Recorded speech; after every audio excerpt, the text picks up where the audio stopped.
beaucoup pour cette invitation. Et donc, je suis très heureux de participer à un séminaire comme ça consacré à la pensée de Bernard Stiegler. Ça me touche d'autant plus parce qu'avant de travailler en tant qu'enseignant chercheur en philosophie, je suis passé moi aussi par l'UTC. Donc, et c'est là que j'ai découvert en fait l'enseignement et la pensée de Bernard Stiegler. Donc, je suis très heureux de pouvoir en discuter aujourd'hui.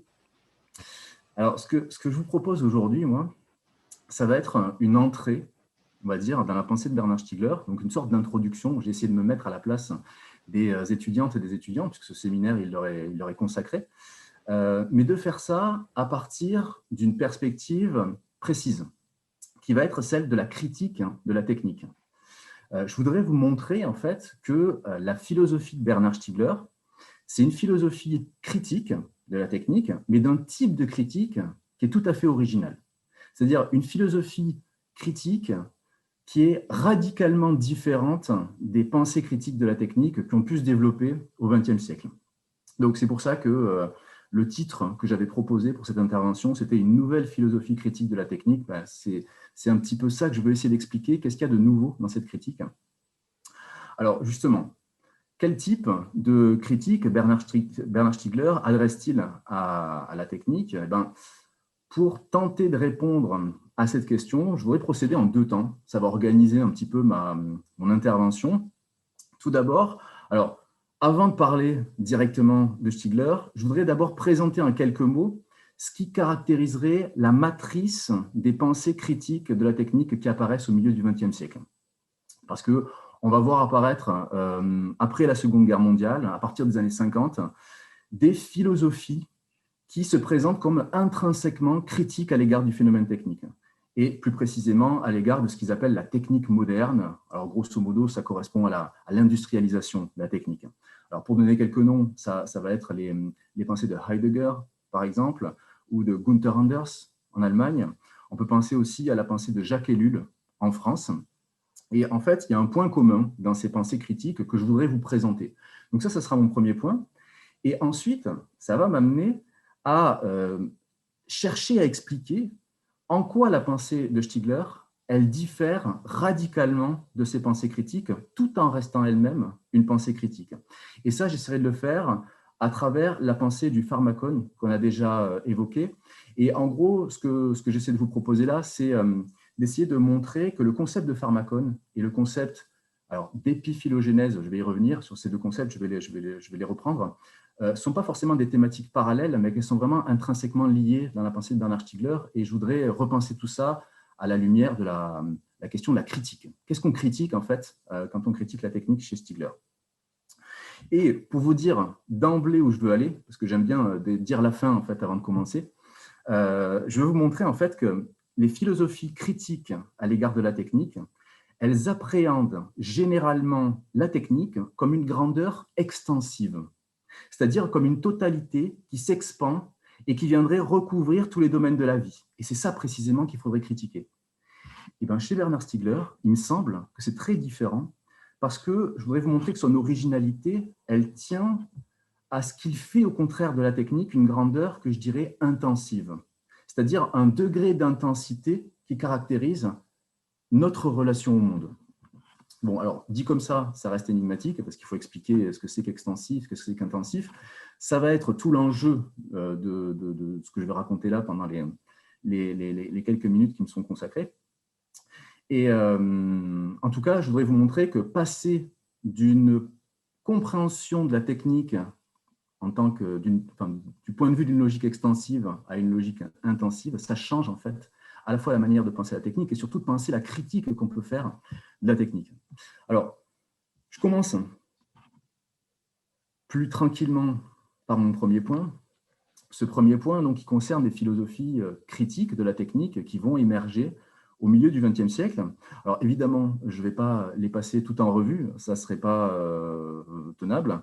Je vais juste, en fait, m'en tenir à une seule, qui me semble plutôt représentative de ce que peut être ce type de critique. Et celle que j'ai choisie, c'est la pensée de Jacques Ellul. J'aurais pu parler de Heidegger, effectivement, mais je trouve qu'on parle assez peu, en général, de Ellul, donc autant créer cette occasion. Et il me semble que c'est intéressant, en fait, ce que dit Ellul. Je le prends vraiment justement parce que c'est un penseur intéressant. Et ce qui est sûr, en tout cas, il me semble, c'est qu'on peut trouver des choses similaires dans la caractérisation de la technique moderne chez Heidegger comme chez Jacques Ellul. À savoir, le point commun, ça serait une critique de la puissance technicienne, pour le dire assez simplement. C'est-à-dire la technique qui serait devenue toute puissante, et c'est au point de cette puissance-là qu'il faudrait adresser une critique. Alors, pour celles et ceux qui n'auraient jamais entendu parler de Jacques Ellul, ce qui peut être normal étant donné que c'est un penseur qui est un peu oublié dans le champ académique, donc je rappelle que c'est un philosophe français qui est né en 1912 et qui est mort en 1994, et qui va écrire trois livres principaux sur la technique et sa critique. Donc, on a en 1954, on a La technique ou l'enjeu du siècle. Alors, je mentionne cet ouvrage-là parce qu'il est écrit la même année où Heidegger publie sa célèbre conférence sur la technique, la question de la technique, qui est un peu le texte critique à l'égard de la technique moderne le plus connu, canonique, on va dire, dans la pensée de Heidegger. Mais au même moment, en France, Jacques Ellul écrit La technique ou l'enjeu du siècle. Ensuite, en 1977, vous avez Le système technicien, qui est un petit peu l'ouvrage de référence le plus abouti, on va dire, de Ellul. Et puis en 1988, on a Le bluff technologique qui clôt cette trilogie-là. Alors, juste pour la petite remarque, à côté de ces ouvrages de philosophie et de sociologie de la technique, on va trouver une autre catégorie d'ouvrages qui est importante chez Ellul, qui sont les ouvrages théologiques, parce qu'il y a une vraie lecture de la technique et de la technologie d'un point de vue théologique. On trouve ça très bien expliqué dans un ouvrage, un inédit qui a été republié il n'y a pas très longtemps, qui s'appelle Théologie et technique, justement, de Ellul. Donc, on se comprend bien, je vous parle de Ellul là, pour en fait vous parler de Stigler ensuite. Donc, ça fait peut-être un petit peu bizarre de commencer comme ça par Ellul, mais c'est important en fait pour comprendre justement l'originalité d'un geste, de partir de ce qui s'est fait et ce qui se faisait généralement, classiquement, en termes de critique de la technique. Alors, pour commencer à rendre compte de la pensée d'Ellul, déjà, il faut insister sur le fait que Ellul cherche à penser toujours la technique au singulier, c'est-à-dire c'est la technique, et même c'est la technique avec un T majuscule. Donc, quand je dis la technique chez Ellul, pensez, imaginez, visualisez le T majuscule. Il ne s'intéresse pas en fait aux techniques dans leur diversité, voire dans leur singularité, ce n'est pas ça qui intéresse Ellul, mais il s'intéresse à la technique en tant qu'elle serait devenue un phénomène homogène. Et Ellul, en fait, distingue ce qu'il appelle l'opération technique. En fait, l'opération technique, c'est ce qu'on va trouver dans des outils, dans des machines. C'est le rapport quotidien, presque, qu'on pourrait avoir aux techniques, le rapport pratique. Il distingue ça, parce que ça, d'une certaine manière, ça a toujours existé dans l'histoire. En soi, ça ne fait pas vraiment problème. Ce n'est pas là son objet. Il va différencier ça de ce qu'il appelle le système technicien. Alors, le système technicien, c'est quelque chose qui a une histoire, par contre. C'est ce qui se développe avec l'industrialisation, pour lui, mais qui va se consolider vraiment avec l'avènement de l'informatisation. Et c'est ce système technicien qui va caractériser la technique avec un grand T, et donc aussi le danger qui lui est associé. Alors, je rappelle très rapidement ce que Ellul entend par système technicien. En fait, ça serait principalement deux choses, deux dynamiques, en fait. Tout d'abord, ça désignerait un phénomène de convergence de différents champs de l'expérience humaine vers un principe d'efficience, d'optimisation, de calcul. Alors, je vous donne un exemple. C'est un exemple qui peut paraître un peu anecdotique, mais en même temps, je l'aime bien parce qu'il donne à saisir aussi le style de la pensée d'Ellul. Et c'est un exemple qui rend bien compte de cet esprit de convergence de la technique telle qu'elle est critiquée par Ellul. C'est un exemple qu'on trouve dans un entretien. Alors, c'est un entretien que vous pouvez trouver très facilement sur YouTube en tapant Jacques Ellul, et c'est un des premiers résultats qui vous sera donné. En fait, Ellul commente dans cet entretien le progrès que seraient, selon le sens commun, les techniques médicales de greffe d'organes. Et il insiste, on lui dit, OK, certes, c'est formidable, effectivement, on a des techniques de greffe d'organes qui sont très perfectionnées. Et il insiste sur le fait que pour qu'un tel prodige technique puisse avoir lieu, en fait, on a besoin d'organes frais et sains dont la principale source sont en fait les accidents automobiles. Donc, dans une image un petit peu cynique, on va dire, il dit, si on veut multiplier les greffes, il faut multiplier les accidents de la route. Il montre donc qu'il y a une ambivalence du système technicien où ce qui peut apparaître comme un progrès d'un côté, en fait, ça dépend de manière systémique de ce qu'on pourrait qualifier d'une catastrophe de l'autre. Donc le système technicien, il crée des effets de convergence entre des champs aussi différents et séparés que le trafic automobile d'un côté et les transplantations d'organes de l'autre, selon une logique qui est purement technique. C'est-à-dire que c'est une nécessité technique que pour procéder à une greffe d'organes, il faut avoir des donneurs sains. Et un donneur sain, c'est un donneur qui est en état de mort cérébrale. Et ce sont les accidents de la route qui produisent majoritairement ce type de mort. Donc il y a une logique systémique, technique, qui vient connecter pour des raisons purement d'efficience des champs que tout sépare en apparence. Donc ça, c'est un type d'argument, de descriptif qu'on peut trouver chez Ellul. Après cette idée de convergence, le système technicien, pour Ellul, il se caractérise aussi par son autonomie. Pour lui, la technique, en tant que système, c'est devenu une entité autonome qui posséderait ses propres lois d'évolution décorrélées de tout contexte politique et économique. Et là, il se réfère spécifiquement à sa lecture, alors qui est une interprétation qu'on peut discuter, mais de Simondon. C'est en lisant Simondon que Ellul développe cette idée d'une autonomie de la technique. Ce qui veut dire que, là je le dis très simplement, c'est que la logique de déploiement de la technique, en fait, c'est quelque chose qui nous échappe. C'est quelque chose qui échappe à notre prise. C'est quelque chose qui n'est plus de l'ordre d'une décision volontaire, individuelle ou collective, mais c'est quelque chose auquel on doit se plier d'une certaine manière, c'est-à-dire quelque chose que l'on suit plutôt que quelque chose que l'on précède. C'est donc ça qui caractérise la technique moderne dans son aspect systémique chez Jacques Ellul. Donc c'est un phénomène qui fait converger tous les champs de l'expérience selon un principe d'efficience, de calcul, d'optimisation, et ça se caractérise par une forme d'autonomie, donc littéralement le fait que le système technicien sécrète lui-même ses propres conditions de développement. Alors évidemment, le contexte technologique de cette pensée de la technique comme système, c'est évidemment l'informatisation croissante de la société. Et là, on peut dire qu'il y a quand même quelque chose d'assez visionnaire, on pourrait dire, chez Ellul, parce qu'il va percevoir dès 1977, donc dans son ouvrage « Le système technicien », le fait que l'informatique, et notamment l'ordinateur, ce n'est pas simplement un nouvel outil parmi d'autres, mais qui vient s'ajouter dans l'histoire des objets techniques, mais c'est un système qui va venir rendre commensurables tous les pans de l'expérience. Ce qu'on pourrait faire une analogie avec ce qu'on peut percevoir aujourd'hui de l'enjeu des data, qui peuvent faire venir communiquer à la fois nos gestes et nos habitudes les plus quotidiennes avec les logiques industrielles, avec les politiques publiques, qui s'organisent à partir d'outils algorithmiques traitant de la donnée.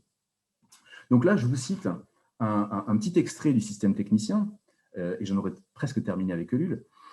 Ellul nous dit, c'est page 112 du système technicien, « La seule fonction de l'ensemble informatique est de permettre la jonction souple, informelle, purement technique, immédiate et universelle entre les sous-systèmes techniques. C'est donc un nouvel ensemble de fonctions nouvelles d'où l'homme est exclu, non par concurrence, mais parce que personne jusqu'ici ne les a remplies. Bien entendu, cela ne veut pas dire que l'ordinateur échappe à l'homme, mais que se met en place un ensemble qui est strictement non humain. » Alors, on voit à travers cette description du système technicien que ce qui est au cœur de la critique de Ellul, c'est cette idée de la technique comme puissance, puissance autonome, une puissance qui grandit et qui s'infiltre à tous les niveaux de notre vie et qui vient toucher toutes les coordonnées de l'existence. C'est-à-dire que le système technicien, dans une logique extensive, il en vient en fait à mettre en forme toute expérience que je pourrais faire du monde. Et cette hégémonie, pour Ellul, elle est synonyme d'un appauvrissement de notre expérience. Le fait que la technique vienne phagocyter tous les éléments, tous les recoins de l'expérience que je peux faire du monde, c'est signe d'un appauvrissement pour lui. C'est-à-dire qu'il va regretter, par exemple, le fait que les relations interhumaines et les relations à l'environnement naturel, par exemple, ne soient plus laissées au hasard, mais que toute médiation au monde va relever d'une médiation technique. C'est-à-dire, en gros, que la médiation technique devienne exclusive de toutes les autres médiations. Et donc, vous voyez que le problème de Ellul, et en fait, ça serait vrai aussi pour Heidegger, je pense, c'est cette logique extensive de la technique, quelque chose qui va trop loin, quelque chose qui prend trop de place et du coup qui vient contaminer toute relation au monde. Je vous cite un dernier extrait de Ellul, tiré du texte Théologie et technique, c'est page 276-277. Il nous dit « L'objectif fondamental de la technique est de tout utiliser, de tout rendre utilisable. » Ça fait écho aussi au texte de Heidegger où il dit que la technique rend tout disponible. C'est-à-dire, je poursuis le texte de Ellul, c'est-à-dire assigner une destination de service à ce qui est indépendant et de supprimer ce qui existe par soi, pour le faire exister au profit de l'homme. L'esprit utilitaire et le profit est le double exact de la technique avec un grand T. Donc vous voyez que dans ce petit paysage ellulien de la technique que je viens de dresser rapidement, la technique, elle est d'abord pensée comme une extériorité qu'il faut parvenir à contenir, qu'il faut parvenir à endiguer. Et en ce sens, Ellul, il critique, et là je le cite, le pouvoir illimité, le pouvoir de croissance illimitée de la technique, qui fait que la technique tend à s'imposer comme l'horizon de toute expérience du monde. Bon, maintenant qu'on a dit ça, déjà, il faut voir que cette dernière proposition que je viens de vous dire, que je répète, cette idée que la technique serait l'horizon de toute expérience du monde, elle est au fondement aussi de la pensée de Bernard Stiegler. Sauf qu'elle a un sens qui est complètement différent, très différent de ce qu'on peut entendre chez Ellul. Parce que chez Stiegler, il ne s'agit plus de dénoncer un appauvrissement de notre expérience par la technique moderne qui viendrait s'interposer en tant que raison calculatrice, optimisation, d'efficience de nos rapports interhumains. Ce n'est pas ça. Chez Stiegler, si on dit que la technique elle est l'horizon de notre expérience du monde, c'est parce qu'en fait, la technique est constitutive de l'humain et de son rapport au monde. C'est-à-dire, ça ne vient pas dire, ça ne vient pas commenter, ça ne vient pas donner une qualité à l'expérience que je fais du monde, ça vient expliquer la condition même de cette expérience que je fais du monde. Pour Bernard Stiegler, la technique, elle n'est pas de l'ordre d'une extériorité qui me ferait face, elle n'est pas quelque chose qui est extérieur à moi, elle est au contraire ce qui fait l'humanité de l'humain depuis son avènement. Et c'est ce que Stiegler reprend à la pensée de Leroi-Gourhan, alors à tort ou à raison, vu toutes les discussions qu'on a eues avant sur la question du paléolithique. Mais en tout cas, c'est comme ça qu'on le lit chez Stiegler, c'est-à-dire que quand il reprend les travaux de Leroi-Gourhan qui vont faire de l'avènement de la bipédie comme le moment clé de l'évolution des hominidés qui va libérer la main de la locomotion, mais qui va surtout libérer la main pour la laisser s'appareiller naturellement, eh bien, on a une pensée de la technique comme constitutive. Donc Stiegler va développer l'idée d'une co-constitution de l'humain et de la technique en repartant, comme je disais là, des travaux de Leroi-Gourhan, mais aussi des travaux de Derrida. Et il va considérer la technique comme ce qu'il appelle une prothèse originaire de l'humain. Alors, il faut expliquer un petit peu ce terme de prothèse parce qu'il a un sens chez Stiegler qui est tout à fait original. C'est-à-dire que la prothèse, chez Stiegler, ça ne doit pas être pensé comme ce qui vient remplacer quelque chose qui a existé ou qui aurait disparu, comme quand on pense à une prothèse de hanche, par exemple. Ce n'est pas ça. Ce n'est pas non plus quelque chose qui serait un auxiliaire qui viendrait compléter ou complexifier des capacités qui seraient déjà existantes, que ce soit des capacités intellectuelles, des capacités motrices, des capacités perceptives. Ce n'est pas exactement ça la prothèse chez Stiegler. La prothèse, ce n'est pas un prolongement du corps humain, c'est ce qui constitue mon corps comme corps humain. C'est ce qui constitue le corps de l'humain comme corps humain. C'est-à-dire qu'être un corps humain, pour Stiegler, c'est être un corps qui médiatise son rapport au monde par des techniques, par des artefacts technologiques.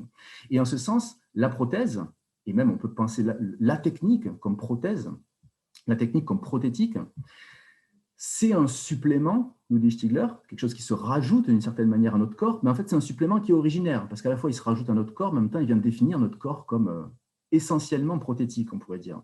Ce qui veut dire que l'originaire humain, chez Stiegler, il est d'emblée contaminé par l'artificiel, par le technique, par le prothétique.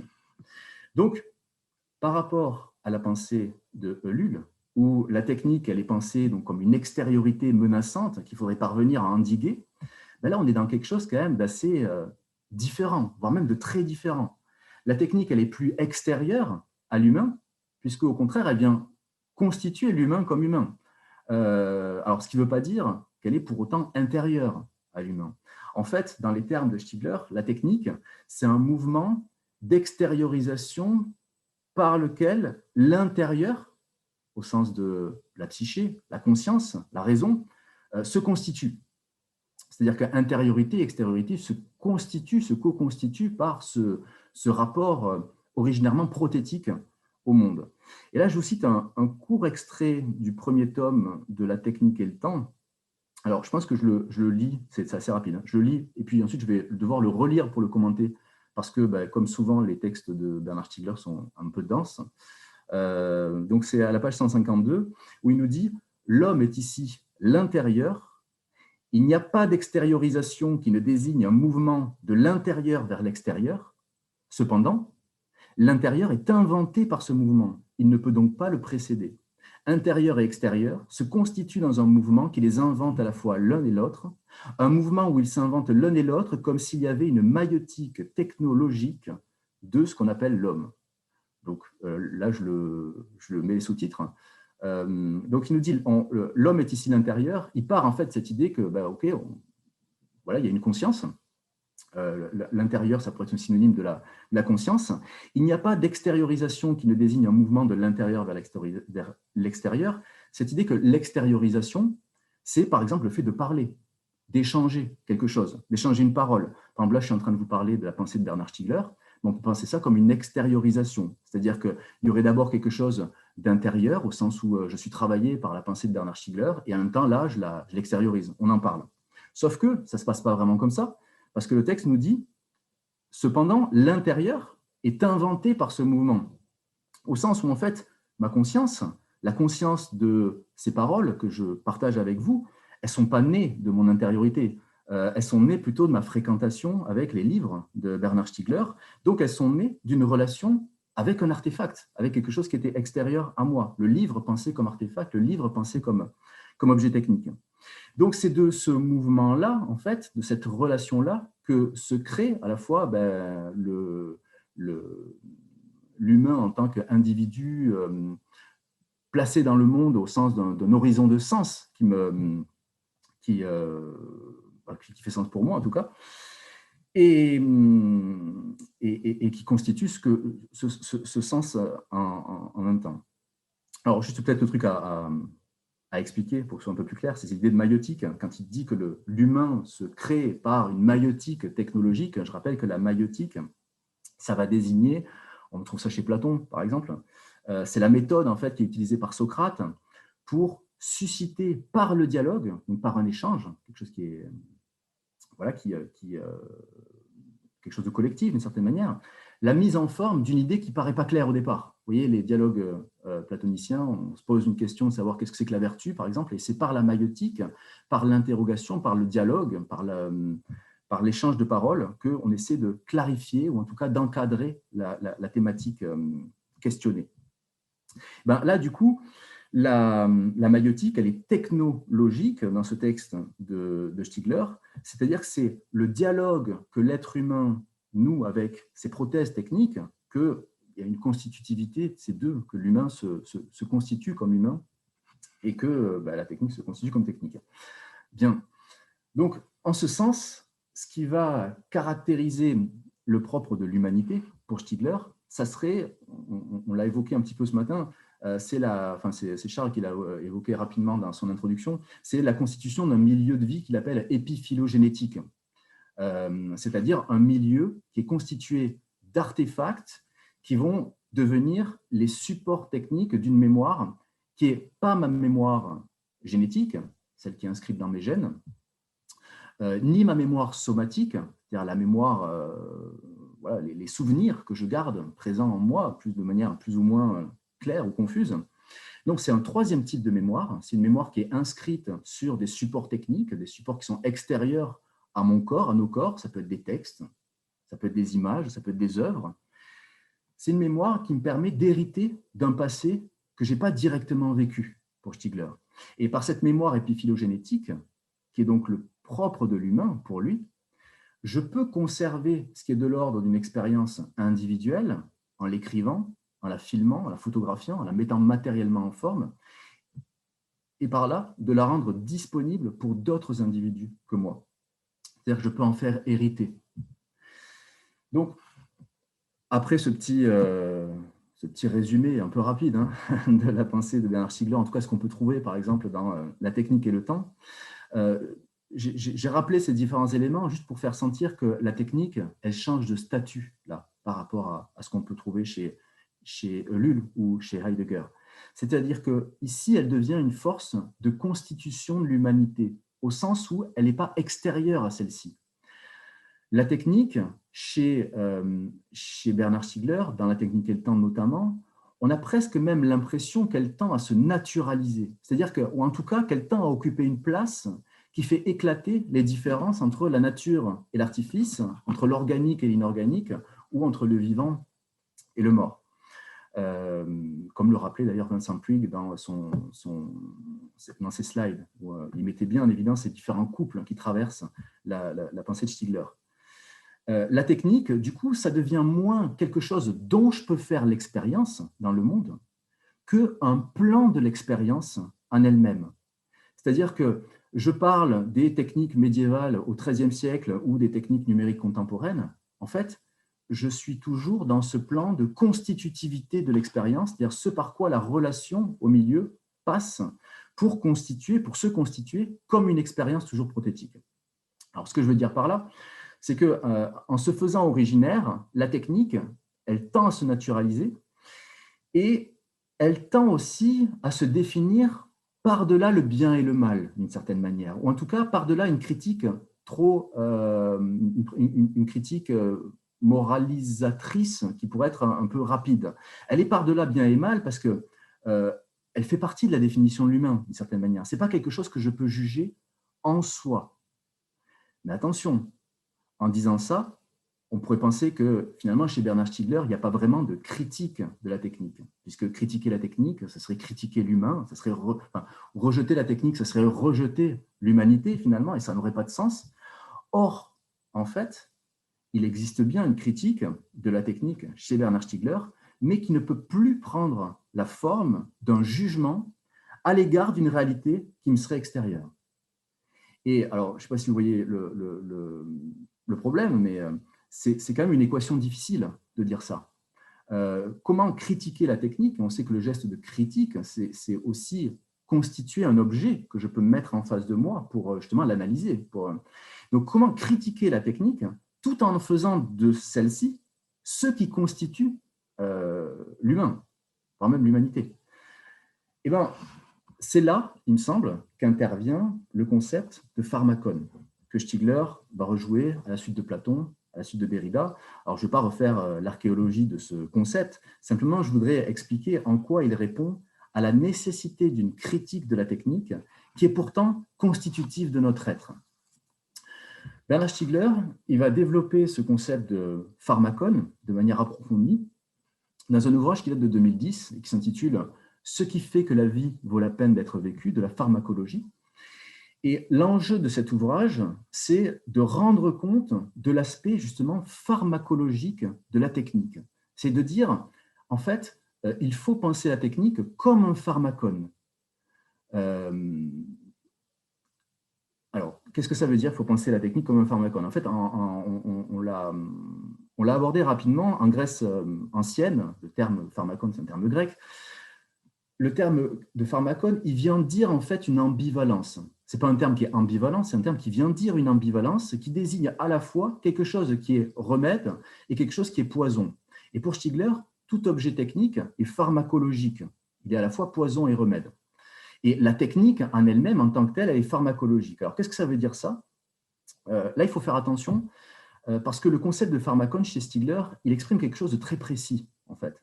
Il ne s'agit pas simplement de dire que la technique, parfois, elle peut être un remède et parfois, elle peut être un poison. Ou de dire que voilà, parfois, elle serait bonne et puis parfois, elle serait mauvaise. Non, ce n'est pas exactement ça. Il s'agit plus précisément de dire que la technique peut être mauvaise parce que justement, elle est bonne. C'est une intrication des deux. Là, on fait éclater le principe du tiers exclu. On a La chose devient mauvaise parce que justement elle est bonne, ce qui est le cas en fait de tous les médicaments et plus généralement de toutes les drogues. Si une drogue est mauvaise, ben, c'est justement parce qu'elle est bonne. C'est-à-dire qu'elle donne l'envie d'intensifier sa prise. L'alcool, on va dire que c'est mauvais, pas parce que c'est mauvais en soi, justement parce que c'est bon. Et parce que c'est bon, ben, ça peut devenir mauvais. Il faut penser la technique exactement selon une même logique. La technique, c'est ce qui nous constitue, ou du moins c'est ce qui participe à la mise en forme de l'horizon de sens que représente pour nous notre expérience du monde. Mais au-delà d'un certain seuil, elle peut devenir toxique. Elle peut se retourner contre le sujet et son milieu de vie.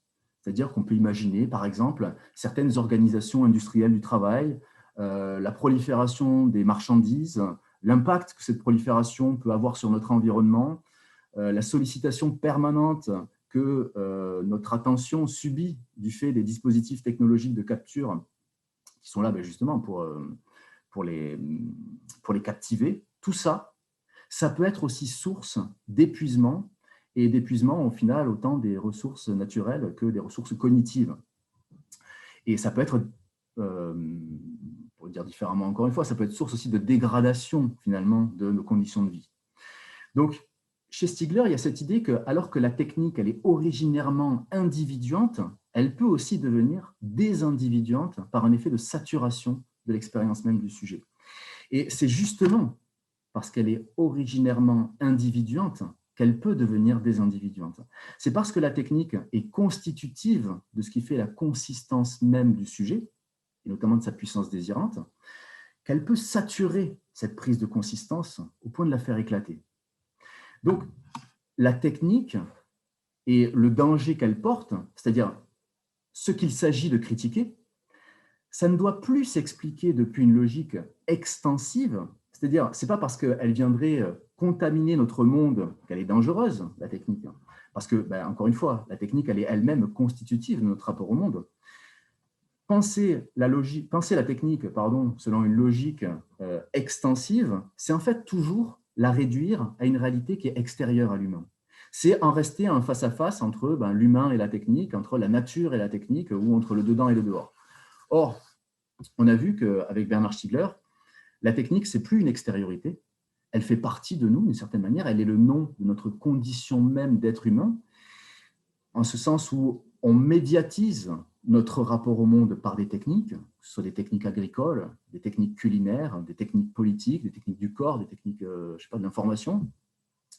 Et donc, le problème, il n'est donc pas de chercher à écarter la technique de notre existence, parce qu'encore une fois, elle fait partie de nous, elle colle à la peau de nos existences. C'est donc pas selon une logique extensive qu'il faut problématiser la technique, mais selon une logique que je dirais intensive. Alors, c'est là où il faut que j'explique un peu plus précisément ce que signifient ces deux adjectifs, extensif et intensif. En quoi notre milieu technique, il peut être qualifié d'espace intensif. Alors, vous savez qu'un espace, ça peut se définir par des grandeurs extensives. Par exemple, c'est-à-dire des grandeurs calculables, mesurables. Par exemple, son volume, sa surface, sa longueur, sa profondeur. Mais un espace, ça peut également se définir selon des grandeurs intensives. Ça peut être le cas, par exemple, de la température ou un changement de température. Ce qui fait la différence, par exemple, entre la jungle et la Sibérie, c'est pas que simplement des qualités extensives, c'est aussi des qualités intensives dues à un gradient de température. On peut penser aussi à un changement de luminosité.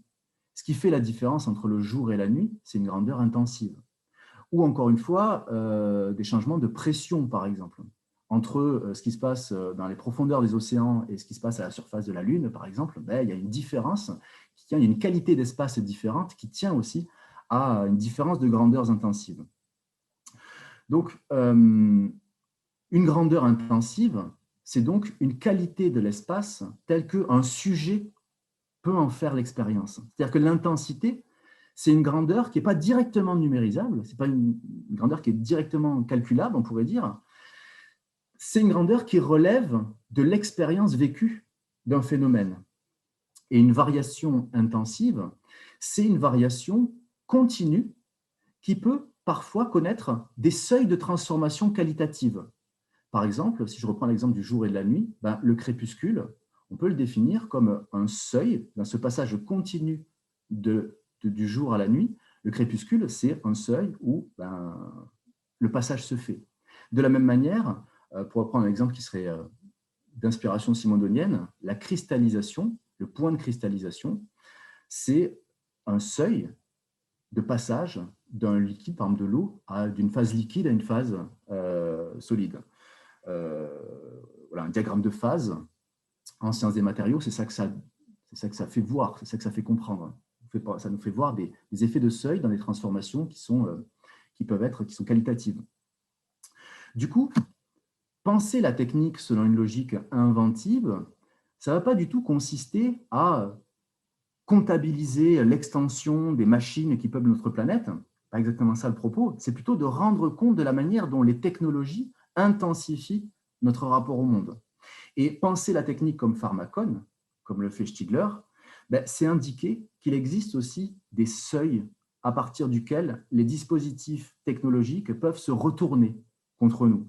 Et plutôt que d'enrichir l'expérience qu'on peut faire du monde, en fait, elles peuvent aussi appauvrir cette expérience. Elles peuvent l'appauvrir sur le plan culturel, sur le plan moral, plus généralement sur le plan cognitif. Et donc, la critique de la technique que Stigler propose, en tant qu'il s'agit d'une critique pharmacologique, vous voyez, elle est d'un type tout à fait original par rapport à ce que la tradition philosophique nous avait donné à penser. Et je terminerai juste là-dessus. C'est que pour penser la technique comme pharmacone, en tout cas penser la technique comme pharmacone, ça ouvre à une critique nouvelle de la technique qui n'est plus du tout une dénonciation d'une technique qui se manifeste comme une extériorité toute puissante, mais qui cherche à penser, au contraire, le rapport intensif que la technique institue entre nous et le monde. Et penser ce rapport intensif dans la langue de Bernard Stiegler, vous savez qu'on peut l'entendre de deux manières. Il faut entendre penser à la fois au sens de, je pense, la raison, quoi, le fait de raisonner, le fait d'imaginer, mais aussi penser avec un A au sens de soigner. Voilà, je m'arrête ici. Je vous remercie.